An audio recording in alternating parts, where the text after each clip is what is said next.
Hello and welcome to the United Community Channel. My name is Jack and this is the latest episode of the United Community Podcast. I don't know what episode we're on now. We must be, I'd say we're up into the 20s or 30s now at this stage. But you're welcome nonetheless, guys. We've got a busy show.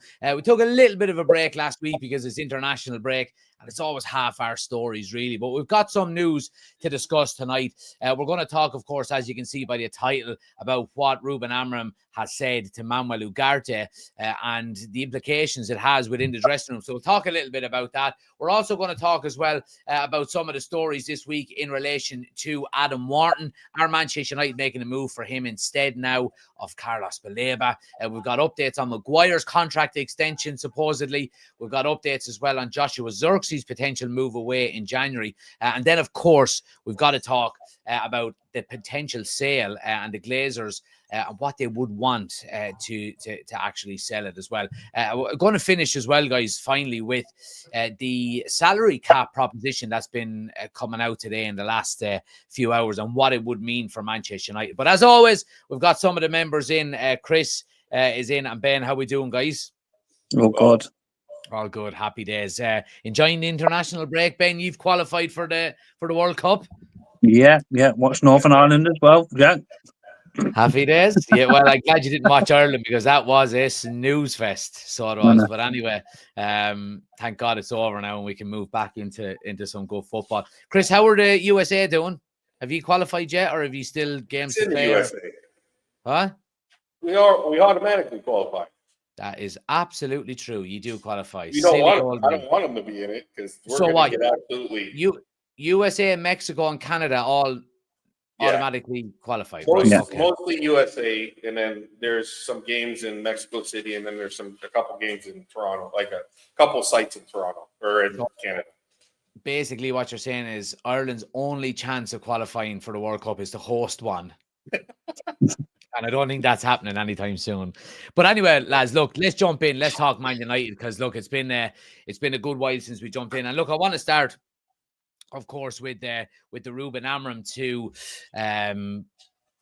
Manuel Ugarte story. And, look, obviously it's been spoken about a lot today across the Manchester United channels. But supposedly Ruben Amorim had a go at Manuel Ugarte in the same meeting where he told Garnacho to find a new club. He said, "You're not the same player than you were at Sporting." Now, look, Chris, I'll go to you first on this because you said you've heard a few different kind of inclinations about this story or whatever the case may be. But outside of the actual statement itself, whether it's true or not, we've seen Ruben Amorim do this a couple of times now with players throughout his short spell as Manchester United manager. Garnacho has got it, Rashford has got it, supposedly Ugarte has got it as well.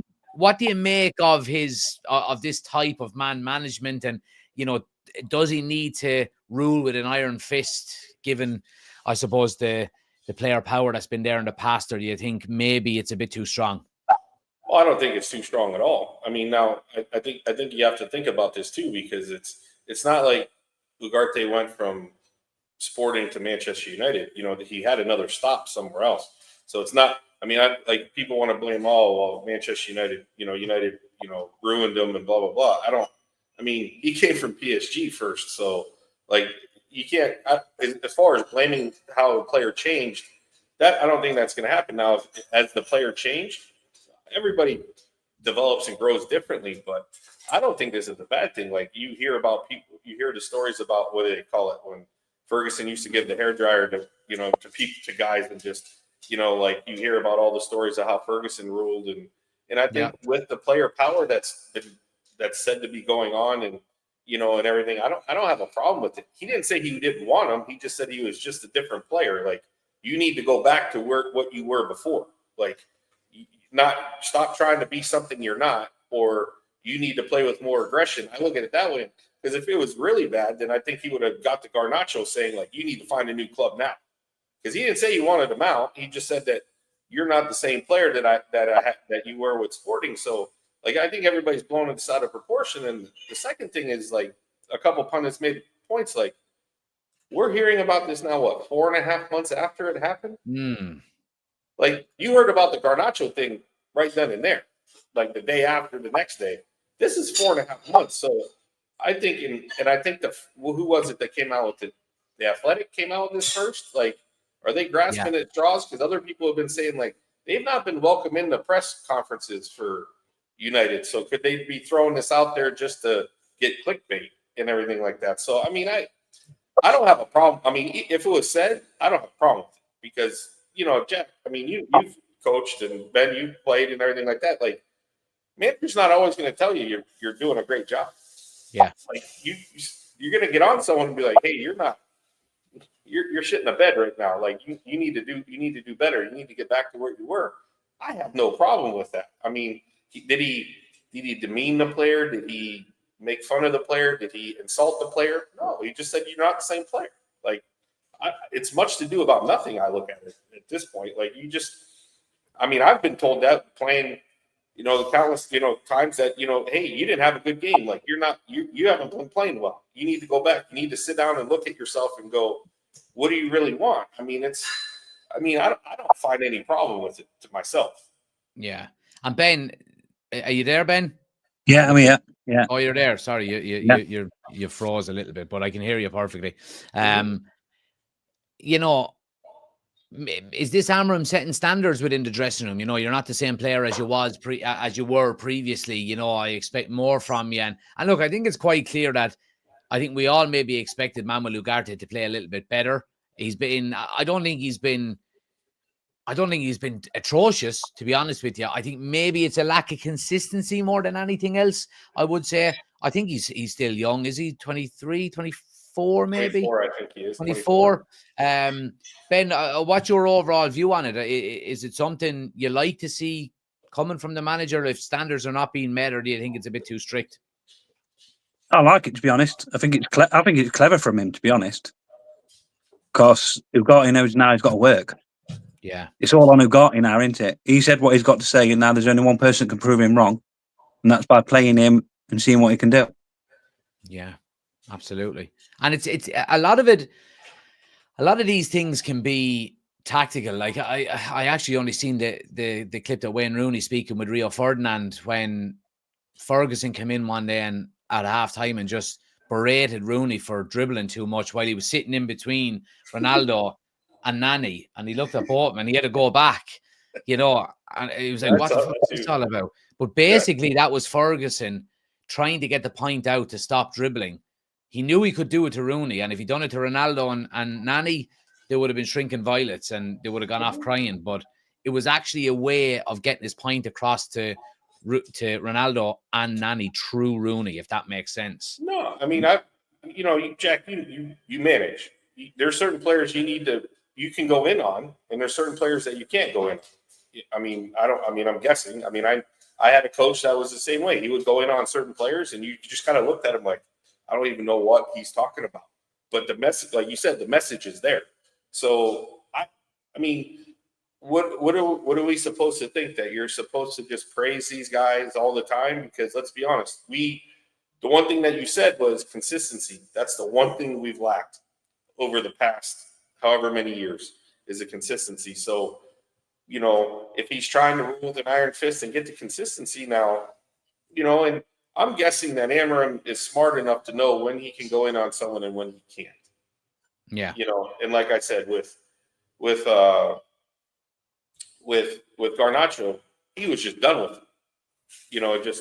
And I'm sure there's many discussions like, hey, you need to do this, because you don't just automatically go in on a talent that Garnacho was and just be like, you're done. Like, and that was probably more of an attitude thing with Garnacho, really, wasn't it?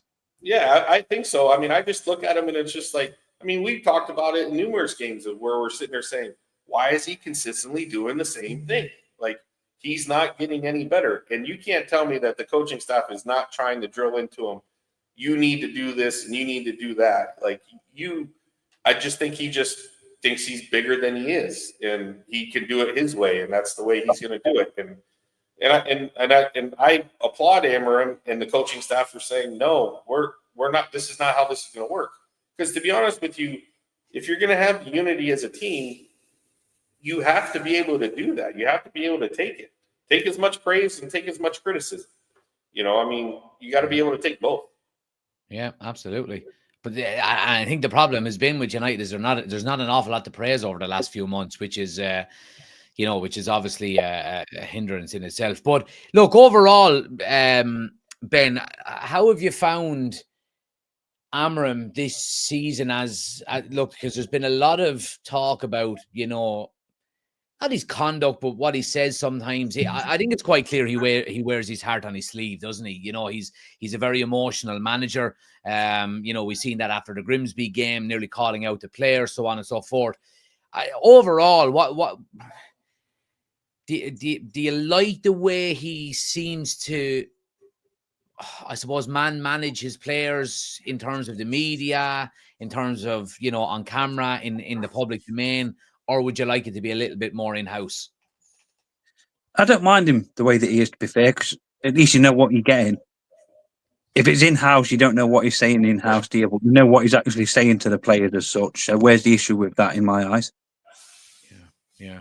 And I think as well, Chris, we saw the complete opposite nearly with Ten Hag, didn't we? Where he never spoke about anything. He didn't tell us about injuries. He didn't tell us how serious they were, when they were back, anything like that.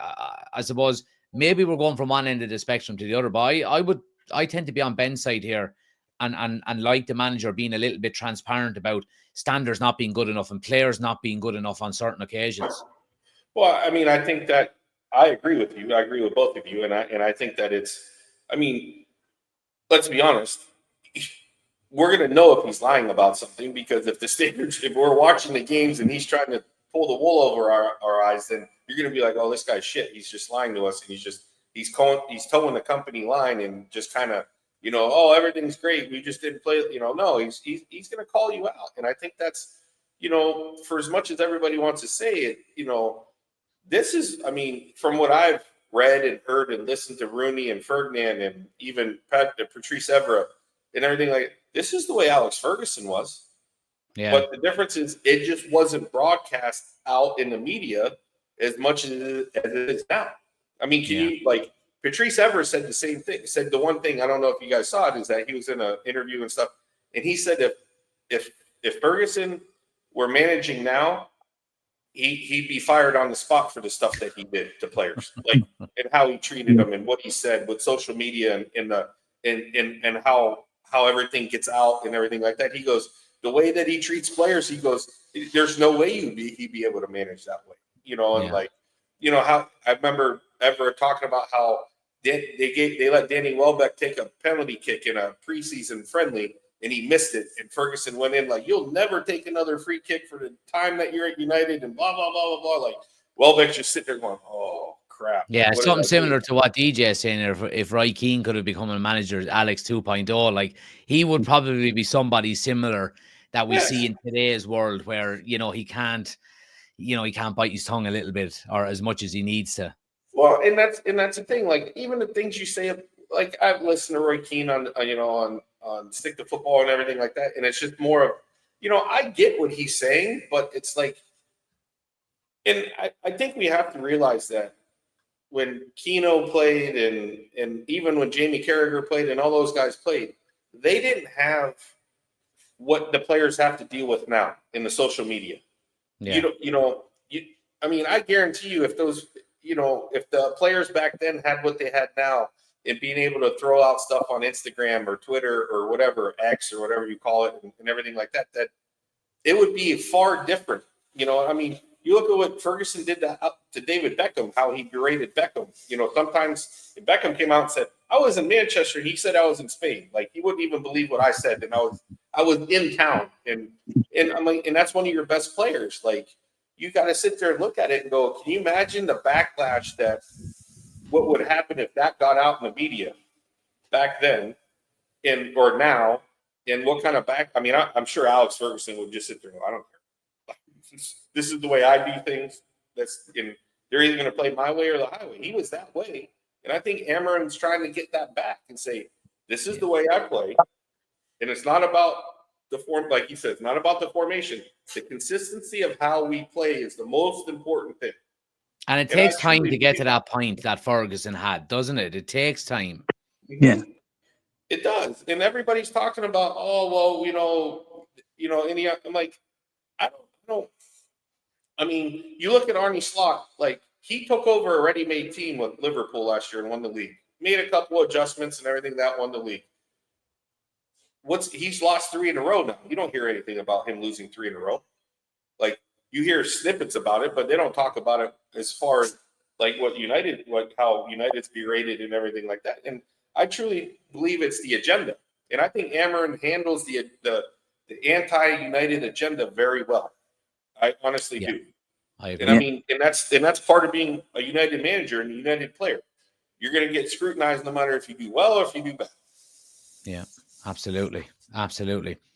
Right, guys, I want to move it on and let's talk a little bit about transfers. Just a small bit. I mean, again, look, we're not in by any sense of the imagination in a transfer season or anything.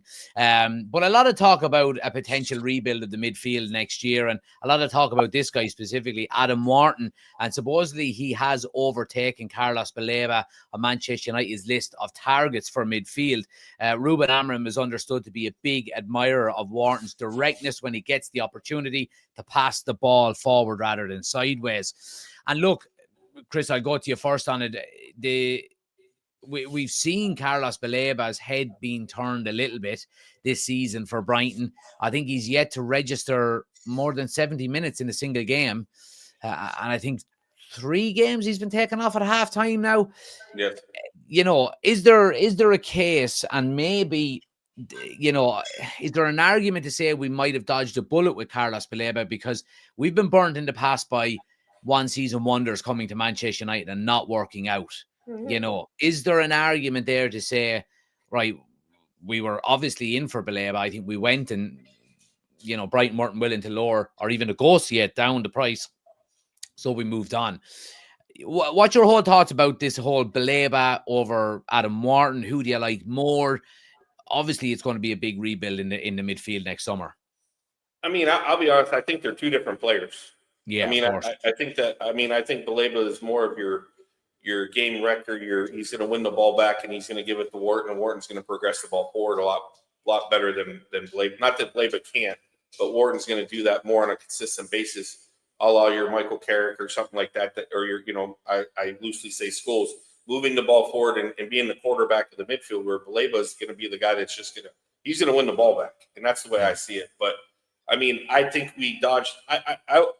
I would have been so down on paying $100 million for Baleba, even 80, 90. I mean, I think he's a $40 to $50 million midfielder. I don't see Moises Caicedo when I see Baleba. I really don't. And Caicedo has turned into probably one of the, if not the best midfielder in the Prem right now, the way he plays and everything. But I mean, I don't see that out of Baleba. I think Wharton can be very similar, but I think Wharton's just a smoother character, but I still think, regardless of what happens, I think we have to buy 2. It's not just 1. We need 2 midfielders. Even if you say we keep Mainu and we keep Ugarte, even if we keep Bruno, you know, and I'll be honest, even if we keep all 4 that we have, we need 2. We need 2 players that can come in there and revitalize the midfield and do what needs to be done. And, you know, I mean, I know Oshin's not on here, but I mean, we can talk about the Liverpool game, but I honestly think that moving Bruno to the 10, and I want to see Casemiro play with Mainu, and then you move Bruno to the 10 and you put Mbeumo at the right wing back and let him attack from the wing and everything like that, because he can do it. I'm not saying that's a permanent move, but that's a situation, a tactical change that you can make that's going to cause problems, because Mbeumo can run. Well, let me ask you this then, because again, I forgot to bring it in initially when we were talking about it before we came on, but I've remembered to bring it in because Graham Bailey has been speaking about a former Manchester United player, James Garner, about a potential return. Now, look, I'll put it up on the screen. United are aware of Garner's situation. They always keep an eye on academy graduates. He's playing particularly well. He's shown up well during reports within the recruitment department. Obviously, he's enjoying a brilliant season under David Moyes. Is it a good idea going back? Or, I mean, James Garner knows Manchester United. He knows the layout of the club and what it means. I think we need to get past that a little bit, because this is a new layout of the club. I mean, and I mean, I'm not saying Gardner's not a good player. Gardner is a good player, but I don't think he's not an everyday starter for United. I'm sorry. He may be an everyday starter for Everton, but he's not an everyday starter for United. I don't think so. Like, Yeah. I think he could be a good, if he was still with us or he came back to us, I think he could be a very good squad player. Like, if you need to use them for certain games or do certain things or give guys rest or something, like we have a bigger squad if we're in different leagues and stuff, then yes. But right now, if we had Gardner in the midfield, he's not going to destroy anything or help it. I mean, not help, but I don't think he's going to make that much of a difference than what's going on. Maybe he's younger and has more legs, but I mean, we've already got that in Kobe Manu, really, don't we? well, and I'll be honest with you, I would think that. I mean, my problem is we have to either shit or get off the pot with Kobe Manu. Either we sell him or we use him, and I don't know what's going on with that. And I had saw something that came across the X that said that, Manu wants out in January because of something that Amorim said. Now, I don't know if that's true or not, but, I tried to dive into it a little bit more, but nothing came up. But, I think, I mean, but Manu wants out. Manu wants out on a short term basis. He doesn't want to leave Manchester United. He wants to stay at United, but he also understands that it's a World Cup year, and he needs to play if he wants to be on that plane. Ben, let me ask you, from obviously England qualified for the World Cup, and Manu hasn't been involved in the squads. Obviously it's pivotal for him to play. I think what's the whole thought, the thought process around Manu in England? Does he necessarily have to nail down a place at Manchester United to get into that England squad? He needs to play football. Under Southgate, you probably didn't have to. Walked into the team, didn't he? But it's a different kind of fish now. If you want to go to that World Cup, you've got to be playing football. So Malone would probably do him good. Yeah. And who's his competition at England at the moment? In obviously, look, there's an awful lot of midfielders that get included in squads, whether it be a 6, an 8, or a 10. But is there anyone really that he's in direct competition with? There's always competition, isn't there, in the England squad? The way that they play, we play different formations. Where would he play? Where would he fit in now in the England squad? But Bellingham got dropped from the last camp. Was that due to injury, Ben? No, he got left out.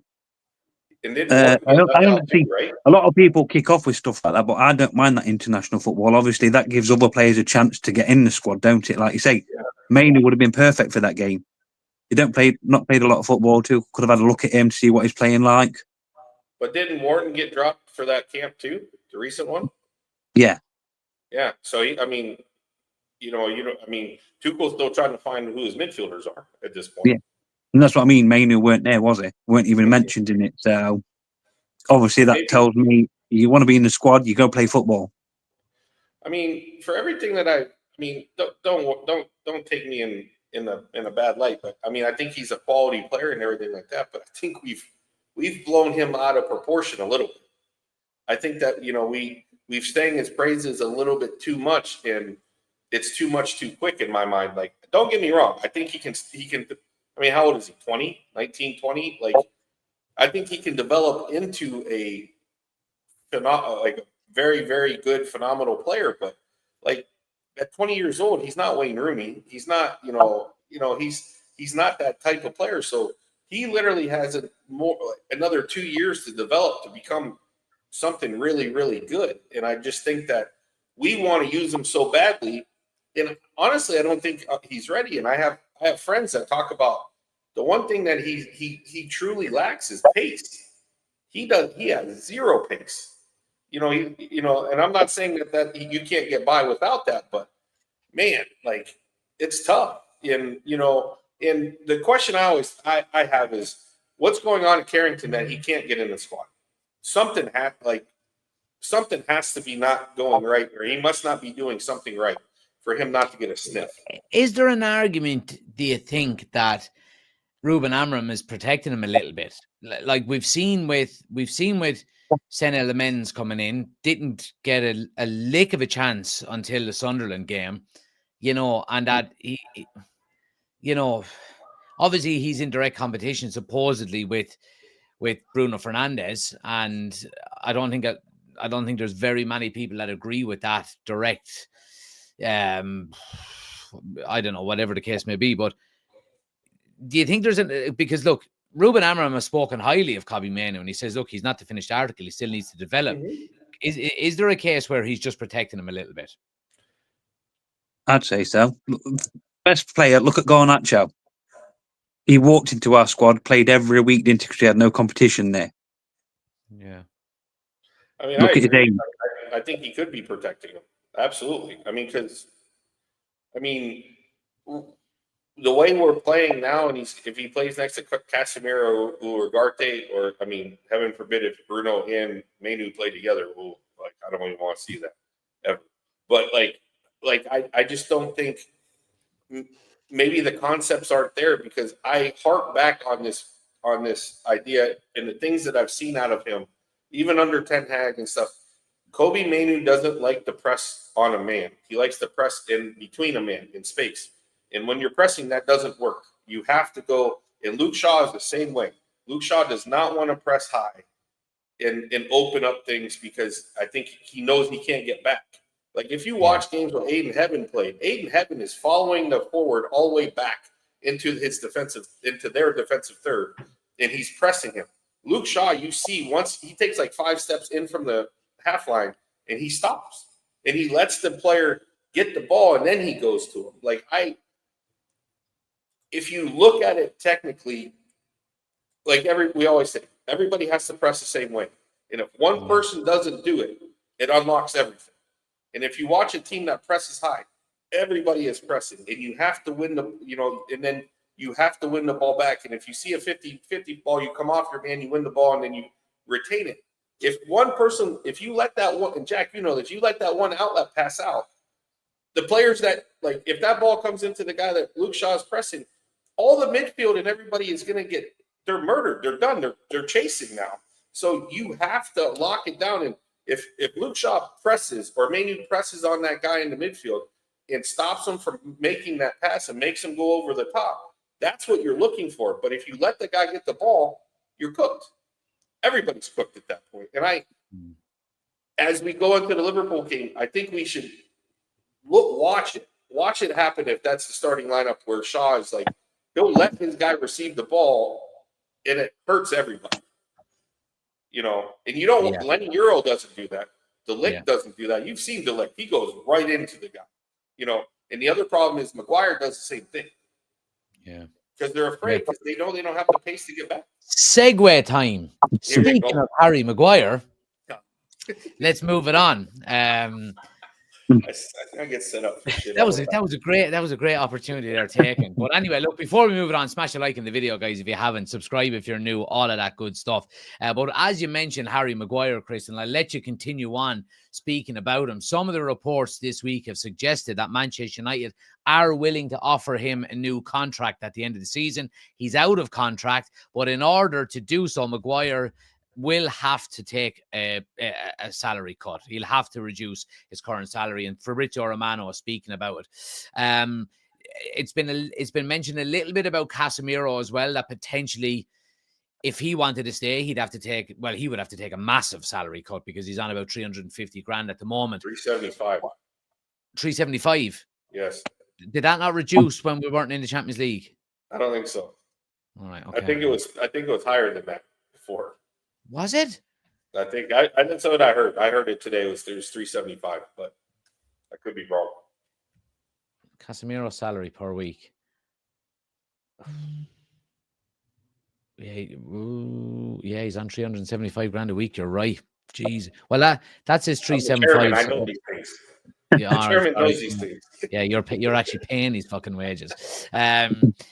But look, about the whole extending of contracts, and look, I've said it about Harry Maguire before. I think Harry Maguire would be a fantastic squad player for Manchester United. I really do. I think our issue is that we've been over-reliant on him for the last 3, 4, 5 years, whatever the case may be. And I think I made a video on Casemiro during the week, a TikTok, and I stand by what I said. I think Casemiro on hugely reduced wages, I'm okay with him staying and getting a new 1-year deal. Or, I mean, you go all the way back to the Scholeses and the Nevilles and the Giggses and Ferdinands, even at the end of their time at Manchester United. They were signing 1-year extensions every year. Chris, what's your opinion on Maguire and potentially Casemiro getting extended at United?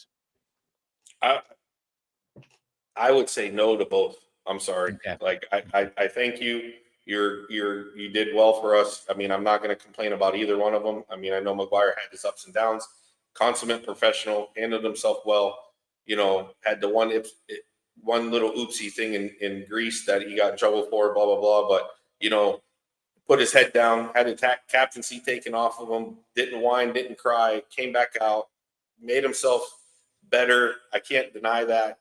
But I'm sorry, it's time to move on. And even at a reduced salary, what are you going to tell me? I would rather have a younger player at 150. I would rather have a younger center back at 150 grand a week if that's what his. Let's just say that's what his salary would be, 180 grand. I'd rather have a younger player at that point because, like I just pointed out, I don't think that Maguire himself really fits the system that we have, and he does a great job of when called upon. Don't get me wrong, but I think it's time to move on. And I'm sorry, but that's just in Casemiro at what he's going to be 33, 34 at that point. Like I thank you, but if you're going to tell me we're not going to replace him, or you're not going to bring someone else in for him, then okay, then I may have to stand corrected. But I'm sorry. I think that we need to get out. We need to get away. Like the four guys I would really like to see go, honestly, would be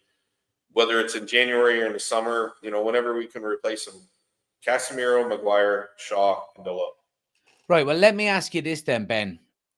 Is there an argument when we do need such maybe a big overhaul of the midfield next year that you don't spend a transfer fee on another centre back or maybe a second midfielder and you're able to reinvest it elsewhere just by offering a new contract to a Maguire or a Casemiro? Is there an argument where you say, right, we give both of these guys one more year because it's too hard to overhaul everything at the one time? Is there an argument in saying that? Like, would you like to see them stay, or are you on, say, alongside Chris and say, no, it's time to move them on? Because if we do move them on, we've got to replace them. Of course, there's an argument to do it, though. If you had to pick one to keep, I'd keep Maguire at the minute at Casemiro. Yeah. Just for the fact of, like you say, then we haven't got to go in for a new centre back. But then you look at it, we've got Martinez coming back. Yeah, and we're probably lighter in midfield, so there would be an argument then of keeping Casemiro ahead of Maguire on the other hand. Yeah, but I just think keep Maguire with how professional he's been. Like I say, what he's been through, this, that, and the other. But I wouldn't have a problem with keeping both or getting rid of both. Yeah. I'm like borderline. But like Chris said, if you're going to get rid of one, we need to get younger in. Yeah, absolutely. And Chris, we pick up on that point that. about potentially not having to spend too much.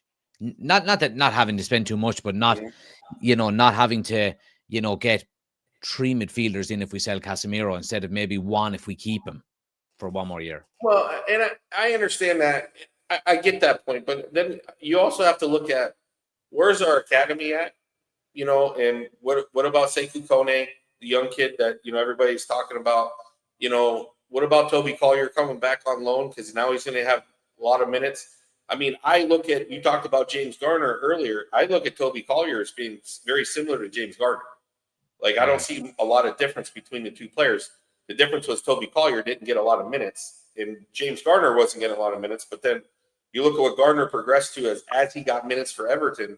He's become a better player. Don't get me wrong, but I would look at, like we talked about, unless you're going out and we're going to spend Liverpool type money, spending 500 million and getting all these different players. And if we're on a budget, then, I think we have to kind of look at it and do and I honestly think that we have our back.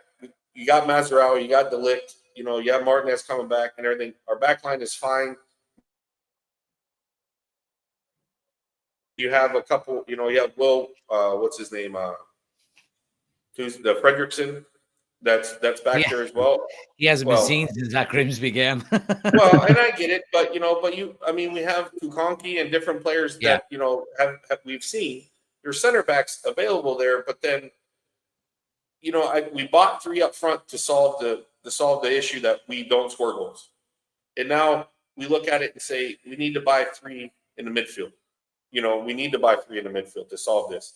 And whether Bruno goes or Casemiro goes, we need to buy in the midfield and everything like that. And I think a lot of it is, I don't want to. Don't get me wrong. Like I said, they've both, Maguire and Casemiro, have played well for the club and everything. Everybody wants to call Casemiro out for being a little fat, a little out of shape, or everything like that. Fine, but at the same time, you've never heard bad about him. You've never heard bad about Maguire. They've been professionals, and he got called out on. He's gotten better shape and everything like that. So maybe he got a little lax and everything like that. And that's fine. But I honestly think we can't be sentimental anymore, and we have to just move. We have to move players on. Now, to be honest with you, if you ask me who would you rather keep, Maguire or Shaw, I'd rather keep Maguire than Luke Shaw. See you. Get out. Go away. I'm sorry. Like, I'm done with it. Like, I agree with the one. Oh, geez. No one wants He ain't fat. But the thing is, and I listened to one pundit talk about it earlier. It's amazing that it's amazing that Luke Shaw has been healthy as much as he's been healthy. And it's because it's a World Cup year. If it wasn't a World Cup year, you think he'd be hurt? Yeah. I mean, he does this all the time. He did it for the Euros. Look at that. That's AI right there. Don't give That's me that. not AI. No way. That's not. I remember that being taken. There's no way. He's got better that eyes than Ronaldo in that picture. There's no way. It's like looking in the mirror, so it is. It's like looking in the mirror. I mean, what do you think, Jack? I mean, what's your take on that? Again, look, I think it's a fine balance, to be honest with you. I think, you take a chance on, not take a chance, but let's say you move on Maguire and you move on Casemiro next summer, or the contracts run out, whatever the case may be, and you don't necessarily replace him. Because, look, I don't think we're going to go out and get Wharton and Baleba next summer. You know what I mean? So what's more beneficial to you next season? Let's say we get Wharton.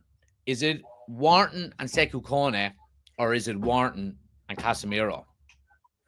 I think it's probably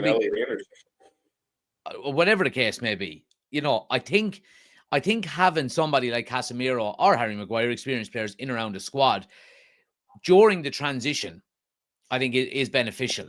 Like, we got Sesko, Cunha, and Mbeumo, but we didn't get rid of Ahmad just because Mbeumo came in.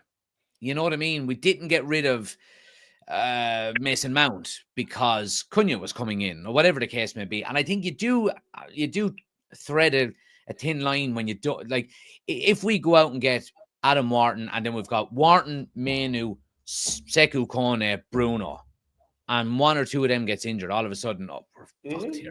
You know what I mean? So there is an argument about keeping him. And again, you've got to look at the experience that you've got in the dressing room. You know what I mean? The leaders. Casemiro's a leader.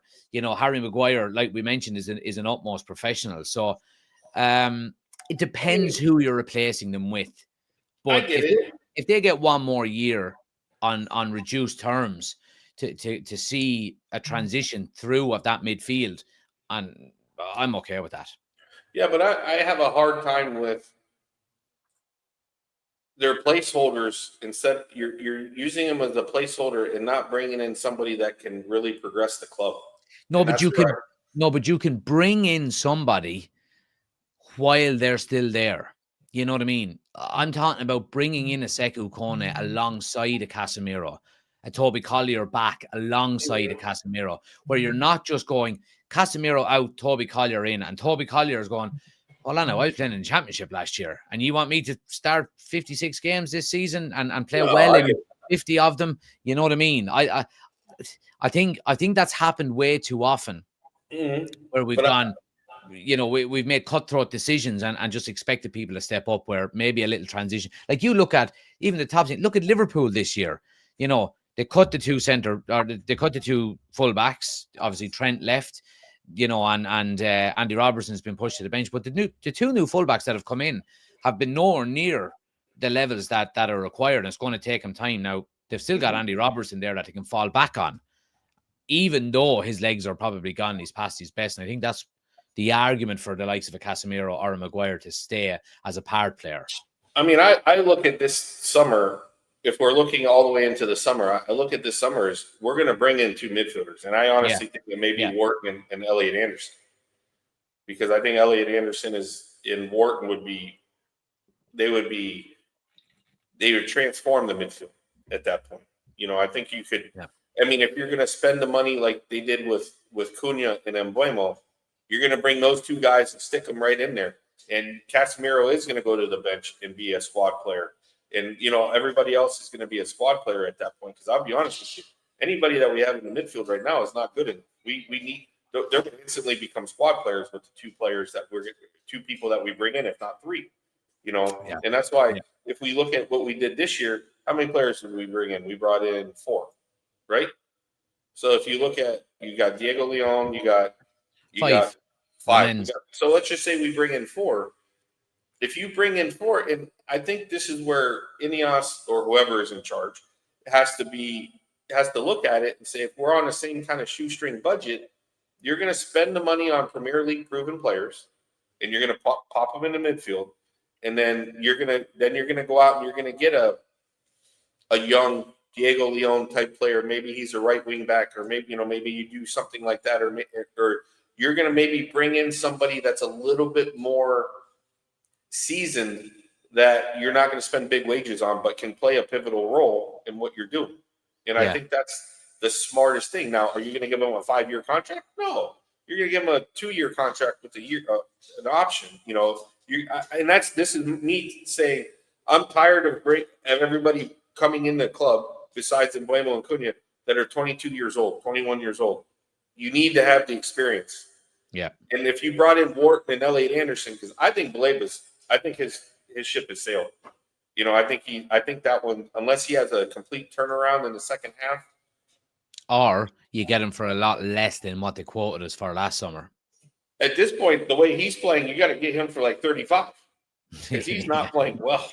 I mean, let's be honest. He's and maybe that's just maybe. And I've heard people talk about maybe that's because he had his heart set to go to United and it didn't happen, and Brighton kind of messed with him about it, and now he's just not. He doesn't want to be there anymore. You know. Yeah. Anyway, look at that. It's been a long few days, lads. I am tired. I won't lie. It's been a long few days. Right. I want to talk about parasites. You know who we're going to be talking about here, and it's the Glazers. These absolute scoundrels. We've had a lot of talk over the last few days, lads, about potential new takeover of Manchester United. We heard a lot of talk from Turkey Al-Sheikh out of the UAE, tweeting about, a potential new takeover and so on and so forth. We won't get into the details because everybody knows about it. But the update today is from Chris Wheeler in the Daily Mail that the Glazers would demand in excess of $6.6 billion, which is obviously £5 billion, to sell up the previous Qatari bid led by Sheikh Jassim Al Thani. I forgot having to say his name an awful lot. Was that big long drawn out? I don't miss saying that. That would only go as high. He would only go as high as 4.57 billion. I mean, if you're worth that much, you know what I mean. Come on. It's like throw your wallet in. Oh, it's like fucking that. How much is that bar of chocolate? It's 160. Oh, I remember when they used to be 120. I'm not buying that. Silly carry on. But anyway, but that isn't to say another Middle East consortium won't meet the asking price. The one Al-Sheikh has alluded to is believed to be UAE based. And to add on to that a little bit before I get your opinions on it, boys, Laurie Whitwell has spoken about the drag-along rights. So basically, to summarize for people, if the Glazers decide to sell, they do have drag-along rights. That means Jim Ratcliffe would have to sell his shares as well if they want to sell up in its entirety. There's an awful lot of stipulation about that. if the drag-along rights are to be upheld, it has to be for a certain price per share, so Jim Ratcliffe wouldn't lose money, and so on and so forth. Chris, give me your overall opinions on these new rumors and these new stories coming out about a potential new takeover of Manchester United. Do you think there's any validity to it? I think so. I mean, I think, and as well, by the way, sorry, because you're a lot closer to it than maybe we would. A lot of the reports are coming out from the Tampa Bay area. Around, potential. That's obviously where they're based, the Buccaneers. Yeah, that's where. I mean, they own the Tampa Bay Buccaneers, the NFL squad. So I mean, you hear. We've heard a lot about it, and I mean, I just think that they're ready to make a move. But like I said, even when we had this a year and a half ago, when Ineos finally won, is that they're not going to budge on their price. This is what they want. And if you don't meet it, they're not going to sell it. And that's the problem. And I honestly think that someone's going to have to overpay a little bit in order to get them to buy or get them to sell. Because how long have they milked the club now? For 20 years? Yes. 20 years. I mean, they can kick the can down the road again until somebody wants to buy them. And like you said, Jack, I don't understand why the one bid was at 4.57 billion pounds. You can't go up to 5 billion pounds to get it, to see what United can be. I mean, last year, what they say was like almost 670 million Manchester United made over the course of the year. It was like 667 or 670 or something like that. More than anybody else. Like, you don't see the profitability in that. Something else must have gone on there. Exactly. Was there a lot of talk at the time that the Glazers actually really didn't want a full sale and they were happy to continue to maybe get their dividends but take a step back out of the limelight a little bit? But they're not getting their dividends. When they signed the deal with Ineos, they're not giving dividends for 3 years, I thought. Yeah. I think that's they're giving up their rights, but and maybe you kind of bring in. I mean, I've heard of companies that aren't going very well, so they bring in the banks and they bring in a fixer that comes in and fixes the club to where it needs to be able to be profitable again. And maybe that's what you're looking at it with Ineos and saying maybe that will spur them to make more money, because look at what Ineos did. They cut all these jobs. They've made it more streamlined. They've made it more profitable. They showed, they trimmed the fat, as you want to say, and everything like that. And now it's a very streamlined product. And if you have the money, you can make it, you can make it even better. Now you're not the bad guy anymore. Ineos is basically the bad guy by, doing all the layoffs and doing everything. The facilities, and maybe they can ask for more because Carrington's renovated. And now the only thing that's left is the possible new stadium. And at that point, and maybe there's some, and Ben, you're closer to this than I am. What is it? The rejuvenation project? Maybe that's not going as well as they wanted it to go. And then maybe the silver lining isn't it. The end of the rainbow isn't there, where it's going to take them a lot longer. And maybe they know they can't withstand that. Well, there is I did see today that you talk about that rejuvenation project. Where did I see it? Where was it? It was there. Let me just bring this over here and do. Sorry, I'm using my new teleprompter still. Manchester United are very optimistic that a deal for land around Old Trafford that would pave the way for the new stadium will be struck. The Premier League giants plan for state-of-the-art 100,000 venue, blah, blah, blah. United have offered around 50 million, with the company seeking what they feel is an unrealistic 400 million. Right, okay. Well, a deal is going to have to be struck. I mean, Jesus Christ, that's like Baleba as 100 million. Oh no, we'll give you 10. Exactly. But anyway, I mean, look, the whole rejuvenation product, I think that's more of a reason why Jim Ratcliffe is and the new stadium. I think that's his legacy really more than anything else.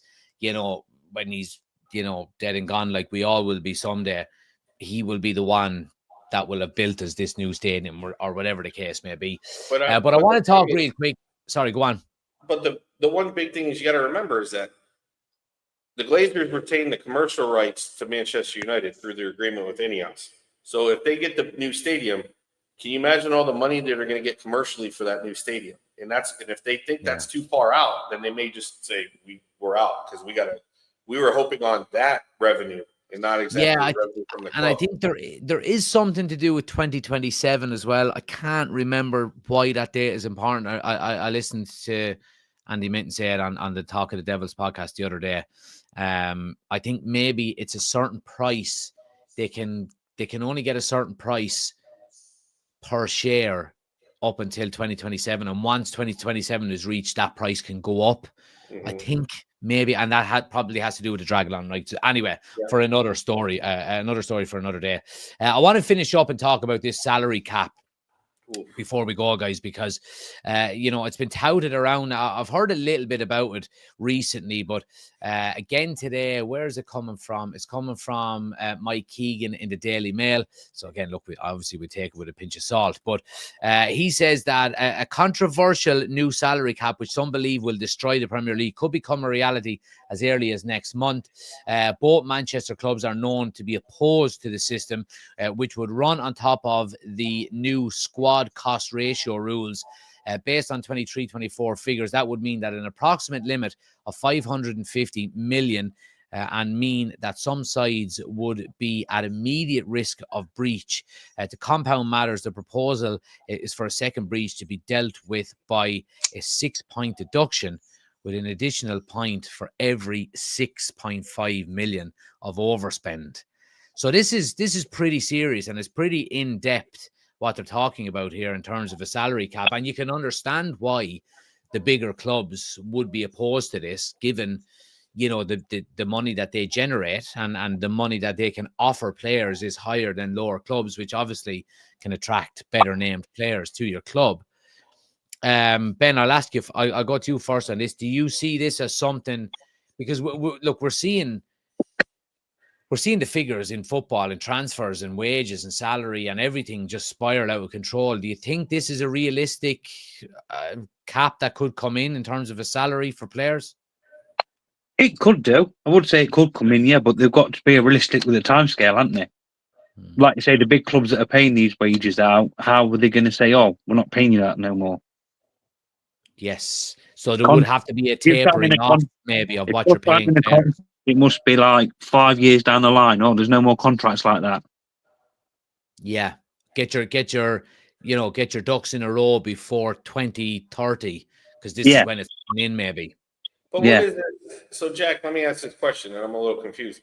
The 550 million, is that how much we spend in transfers, or is that the wage bill? Or is that a combination of the two? Let's see. Both Manchester clubs, which would run on top of new squad cost ratio rules based on 23-24 figures, that would mean an approximate limit of 550 million. I presume it would be salary. 550 million. I mean, we're well under 550 million because because if you think about it, I mean, Casemiro's on 375, and if you multiply that out, like, I don't think we're even close to 550 million as a squad wage. Well, maybe it would come under the expenditure umbrella then. Your wage bill, and maybe your wage bill is, and your transfer fees. I mean, obviously, look, we'll get more details as the days and weeks go on. But Chris, as an overall idea to bring in a salary cap, I don't see why the Premier League would do it. I think it would hamstring them and maybe limit the gaps that they've put between the likes of the Serie A and La Liga and the Bundesliga and so on and so forth. I don't see them limiting themselves. I don't know why they would do that. Well, I don't see how this is going to work with FFP either, because because FFP is based on what, you can, like Kobe Manu, if we sell him for 70, that's a positive influx of cash for us. But if we can only spend 550, it doesn't matter what we sell him for, because the cap is right here. Like it would, it seems that, and again, not knowing how this is going to work, it seems that this would make FFP go away because it doesn't matter how much you spend or how much you make. It's only about what you can spend. It's not exceeding the limit. Exactly. And then the other thing is, like, this is just going to stop English clubs from selling to other English. I mean, it's going to stop player movement. You know, you're going to have to invest in a lot of younger players and build your players up. Like, because, you know, I mean, could you buy a certain player here and there? Yes. But, I mean, it's only going to benefit the teams that already have a squad, and you need that one player to push you over the top. But like you said, probably the top 4 teams as we sit, City, Arsenal, Chelsea, and Liverpool, there's no way they're under that. There's no way. Yeah. So, I mean, at that point, I don't see how this is going to benefit anybody because, Chris, one, I think the number's too low, and 2, you're going to limit player movement at that. Is there salary caps in the likes of the NFL and the NBA and things like that? Well, NFL, yes. NBA, yes. But the difference with the NBA is if you go over the NFL has a hard salary cap. It's this. You can't exceed this number. In the NBA, they do a soft cap, which means here's the cap number. If you go over the cap number to get some players in to try to win a championship, you pay a luxury tax. The owner would have to pay a luxury tax. And there's certain levels of luxury tax, meaning there's level 1 where you pay X amount, level 2 you pay even more, and level 3 nobody goes to level 3. Let's just put it that way. You know what I mean? If you go to level 3 and you don't win a championship, you're bankrupt. Pretty much, basically, at that point. So it's like, you know, and you hear about guys but in Major League Baseball, there is no salary cap. So it's, you know, in the United States, we have all different kinds.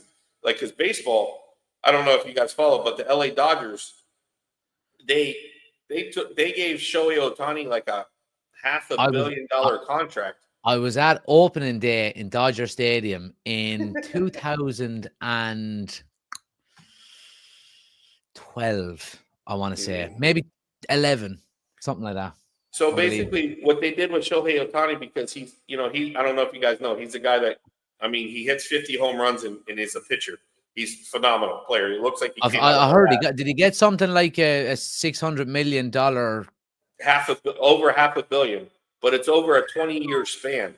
So it's all backloaded. So by the time he retires, the Dodgers will be paying him. He won't even be playing anymore. And that's the difference. So, but his salary cap number now is only like $5 million. You know, so way down the road, they're going to get hit with a big number. But they may win it again this year. It'd be 2 in a row.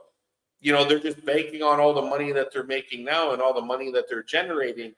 Like, the salary cap, I mean, you have to look at how it's going to work.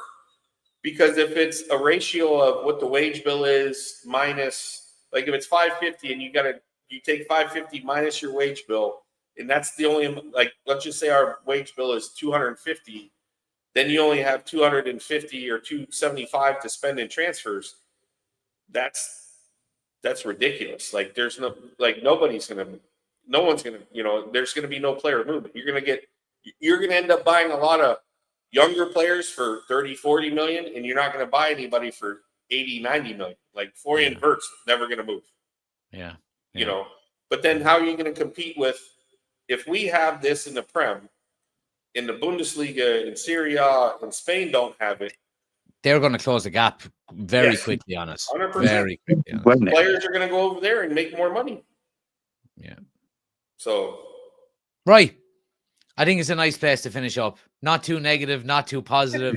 just a sweet spot. What about Sunday? Is it Sunday, right? Oh, there'll be a watch along Sunday. Don't you worry. There'll be a watch along. So what do you got, Jack? What's your prediction? I'm going to leave that until my match preview on Friday afternoon. If you want to know, Chris, I'll tell you in the group chat once the live is over. I don't want to ruin anything. And if anyone wants to get involved in the group chat or get involved in the United Community channel, we do have a WhatsApp group. You have to become an official channel member. Link is in the description. All that good stuff. Like, share, subscribe, all that good stuff. But lads, look, I'll be seeing you during the week as well, or on the weekend, hopefully in the chat. thanks for coming on as always, and I'll chat to you in a No bit. problem. All right. Appreciate it, boys. Appreciate it. And thanks to everybody for watching as well, guys. If you haven't already done so, please do hit that like, share, and subscribe button. It helps the channel out an awful lot. Do consider becoming an official channel member as well. The two guys that have been on are channel members, so you can come on as well. It's one of the perks. And give your opinion at any time when we do the podcast or any match reactions or so on and so forth. But listen, we're back on the weekend. Manchester United are back. Huge game. Liverpool coming up. Like I said, my match preview will be up around lunchtime on Friday. So make sure you're keeping an eye out. Turn on notifications. I hope you have a great day. Rest of your day and rest of your week. And I'll chat to you tomorrow. Take it easy. Good luck.